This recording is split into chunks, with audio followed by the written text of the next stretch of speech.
How's everybody doing today? All right. Very good. Awesome. Isn't that awesome?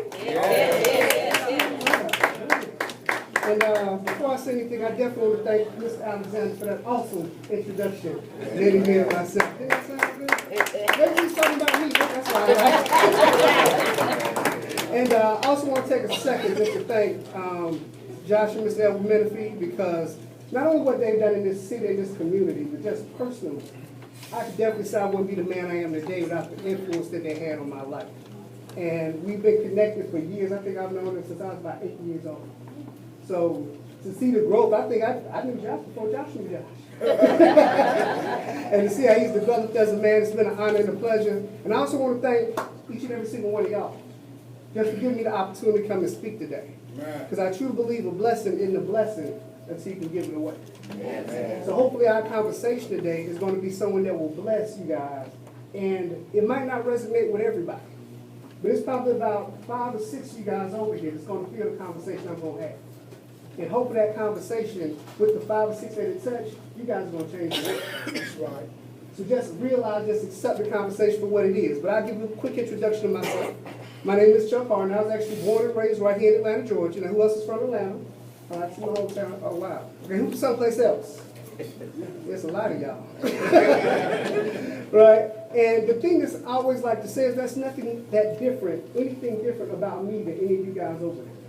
You know, I had big dreams growing up as a kid. Anybody dream when they were younger? You know, dream of places you would go, money you would have, people you would become. And I was taught a certain formula on how to become that person. I was supposed to go to school, get good grades, so you can go to college. You guys heard that before, right? You go to college, you get more good grades, you go out there and get that good job. You work that good job really, really hard, you grow up wealthy and successful, right? That's what I heard. And with the information that Mr. Alexander shared earlier, he gave you guys my bio. That's what you call it. That's what I send to corporations when I'm talking to their business team or when I'm talking to their management team. But there's certain things I leave out of that bio just because I know how society is. So I'm going to be very transparent with you guys today on my story. Is that fair? Okay? Because during my transition, I graduated from Tri-Cities High School. I attended Clark Atlanta University. And during my transition through Clark Atlanta, I had what you call a hiccup in life. A little hiccup. Because January 3rd, 1996, I was instructed to report to Lovejoy Clayton County Detention Center to serve a 1-year term. And that was probably the worst point of my life. Where it was an embarrassment for me, it was an embarrassment for my family, for people that had sowed seed into me. That I made a mistake, and I had to give up a year of my life to pay back that mistake. But it was something that I did, so I had to take ownership of it. And the worst part about it was not the fact that I had to go. The worst part that I lost my scholarship to school. That wasn't the worst part. The worst part wasn't even doing the time. It was not the worst part. It made me stronger. But the worst part was transitioning back in. Knowing I would be judged by everybody that knew what happened. It was an embarrassment. I had to check that little box every time I filled out an application. And that would determine whether or not they saw me fit as being able to work for that company. It was a bad time. And only one thing got me through that time. Only one thing. And I'm going to share that with you guys. And I want you to do me a favor. Don't judge me. Don't judge whether you like me or not. Judge the content of the information. And if this information makes sense to you, go with that. Because this one thing is one thing that's very, very simple. It was vision. Simple word, but a deep meaning. Now, the definition of vision is really simple.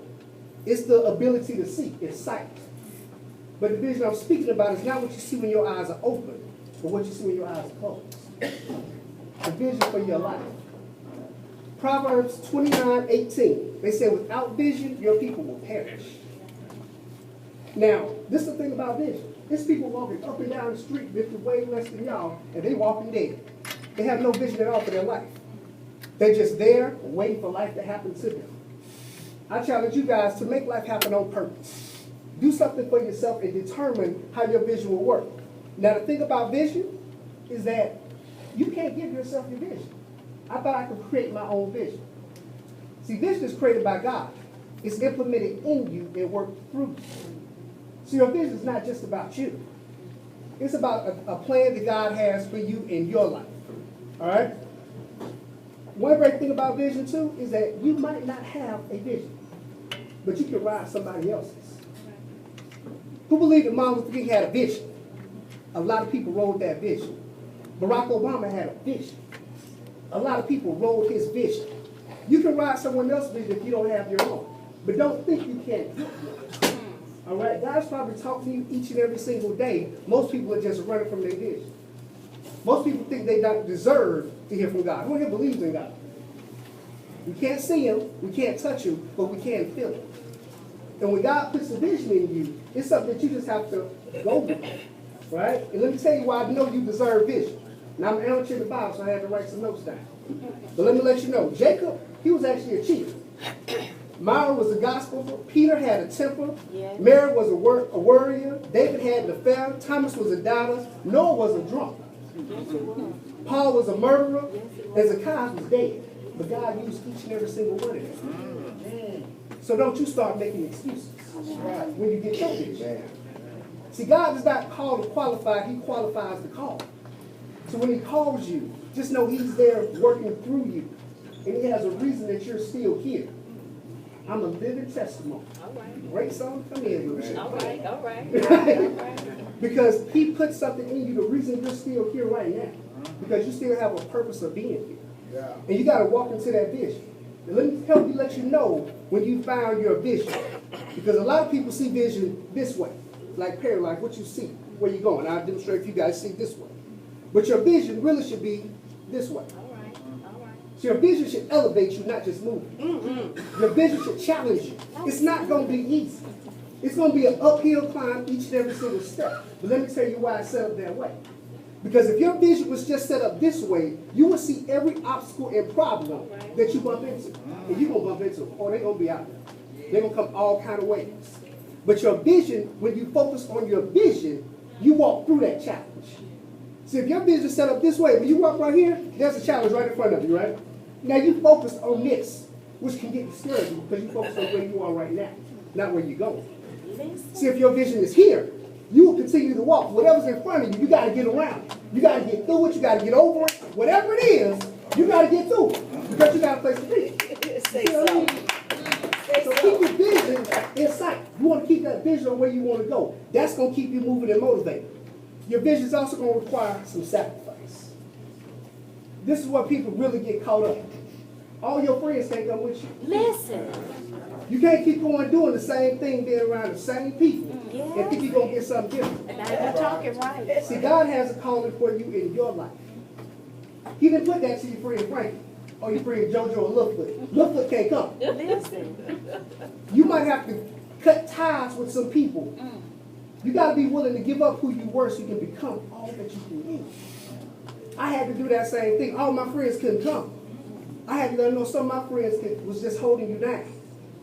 My mentor taught me early, said, if your friends can't push you up, for God, for goodness sake, don't let them hold you down. All right, all right. You got to know when just to let them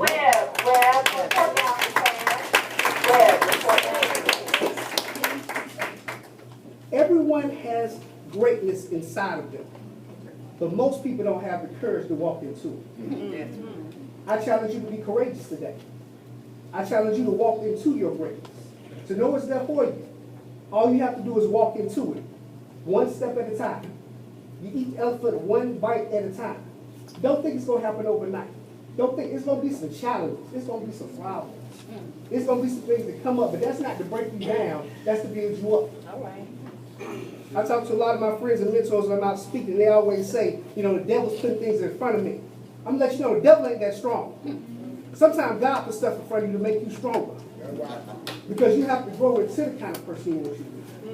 I was willing to grow into I'm still growing into my greatness right now. And I'm excited about it. Because God ain't done with me yet. That's right. And He's not done with any of y'all either. This is just a chapter in a book. Right? Let's stay in that chapter. I love Joshua's opening statement today. This is a new day. See, where you are right now was based on what you did in the past. The decisions that happened, decisions you made in the past got you to where you are right now. But you can change that. Don't let your past failures dictate your future success. So you have to be willing to let go of all that other stuff. Know it happened, But it didn't define you. It was just something that you went through. I had to be real okay with that. So don't let your current circumstances dictate your future success. And the last thing I'm gonna leave you guys with this, because the biggest thing you're gonna bump into is a little bit of fear. You have to be confident in who you are. And more importantly, whose you are. All right. When you're confident in that, you walk in with a different swag. You walk in knowing that you deserve to be where you are. That no one can talk down to you. Just because that's what they say, that's not the opinion you receive. So you continue to be the great person that you're supposed to be. And that fear is real. Fear is real. Everyone feels it. Everyone does. But successful people see it, they feel it, and they do it anyway. So when you feel that fear, you continue to move forward. That's your challenge. Fear is just false expectations appearing real. I'm going to show you how to get rid of fear. False expectations appearing real. That's fear. You got to get into gear. See, that's God's expectations appearing real. Because God has plans for each and every single one of us. And I'm going to leave you guys with this. This is one of my favorite poems by Marianne Williams. It's called Your Deepest Fear. Our deepest fear is not that we're inadequate. Our deepest fear is that we are powerful beyond measure. It is our light, not our darkness, that most frightens us. We ask ourselves, who am I to be bold, powerful, and beautiful? Who are you not? You are a child of God. You playing small does not serve the world. There's nothing enlightening about you shrinking yourself so other people won't feel insignificant if you're around you. We're all meant to shine like children do. And it's not just in one of us, it is in all of us. And as we let our light shine, we unconsciously give other people permission to do the same. Yeah. And as we are liberated from our own fears, our presence alone can liberate others. Be a light for your community and your work. My name is Chuck Hardon. I look forward to your future and for your success.